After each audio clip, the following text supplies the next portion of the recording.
মুখ্যমন্ত্ৰীয়ে কৈছে যে মুখ্যমন্ত্ৰীয়ে কৈ ফুৰিছে সভাই সমিতিয়ে যে বিজেপি যদি এইবাৰ বিটিচিত ক্ষমতালৈ আহে তেনেহ'লে সকলো প্ৰথম শ্ৰেণীৰ নাগৰিক হ'ব। এতিয়া কি বিটিচিৰ নাগৰিক কি প্ৰথম শ্ৰেণী দ্বিতীয় শ্ৰেণীৰ ক্লাছিফিকেশ্যন আছে নেকি? চাওক, মুখ্যমন্ত্ৰী ডাঙৰীয়াই কি কথা চিন্তা কৰি কৈছে মই নাজানো। মুখ্যমন্ত্ৰী ডাঙৰীয়াইতো বহুত কথা তেখেতে চিন্তা কৰি ক'ব, আৰু নিৰ্বাচনী যেতিয়া মিটিঙত আহে বা নিৰ্বাচনী প্ৰচাৰবিলাকত বহুত কথা আহে।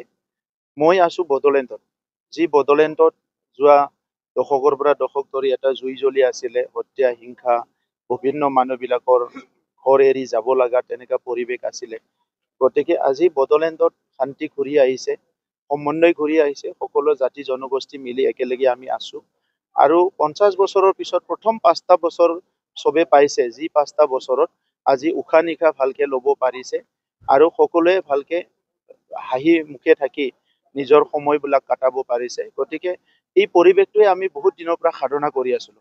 আমি মন্দিৰত, আমাৰ প্ৰাৰ্থনাত, আমাৰ পূজাত সদায় আমি কৈছিলো যে বড়োলেণ্ডত শান্তি ঘূৰিব আহিব লাগে, সকলো জাতি জনগোষ্ঠী একেলগে থাকিব পৰা এটা পৰিৱেশ হ'ব লাগে।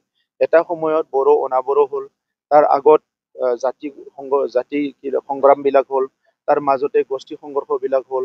চ' এতিয়া আহি এই 5টা বছৰ, প্ৰথম 5টা বছৰ য'ত আমি সকলো হাঁহি মুখে এজনে আনজনক মাত দিব পাৰা, এটা জনগোষ্ঠীয়ে আন জনগোষ্ঠীৰ ওচৰত যাব পাৰা, এই পৰিৱেশটো আহিছে। গতিকে এনেকুৱা এটা পৰিৱেশটো আমি কেতিয়াও হেৰাব নিবিচাৰো। আৰু এনেকুৱা এটা পৰিৱেশ যিটো ঘূৰি আহিছে, য'ত আমাৰ সমাজৰ চবৰে মুখত হাঁহি আহিছে, ইয়াতকে আৰু ৰাজনীতি ডাঙৰ হ'ব নোৱাৰে। গতিকে ৰাজনীতি চলি থাকিব, দেশৰ এটা প্ৰক্ৰিয়া, কিন্তু আমাৰ বড়োলেণ্ড অঞ্চলৰ 35 লাখ জনসাধাৰণ আৰু 26টা জনগোষ্ঠীৰ বৰ্তমান আৰু ভৱিষ্যতটোহে আমাৰ কাৰণে বহুত দৰকাৰ। মই লাখ টকাটো হিচাপ কৰা নাই, কিন্তু অলৰেডি 2টা ৰাস্তা, 3টাকৈ ৰাস্তা আৰু দেশী ভৱন আমি আধাৰশিলা কৰিলোঁ। আগো এটা বড়ো বাজাৰত আমি ৰাস্তা আধাৰশিলা কৰিম। ইয়াৰ পিছত ৰাঙিজোৰাত আমি এটা অনুষ্ঠান এটেণ্ড কৰিম আৰু তাতেও আধাৰশিলাও আছে। চ' বিজনী অঞ্চলত আধাও হোৱা নাই আৰু বহুত আছে, যে বহুতখিনি ইনফ্ৰাষ্ট্ৰাকচাৰ গ্ৰাণ্ট এইবাৰ বিজনীত চেংচন কৰা হৈছে।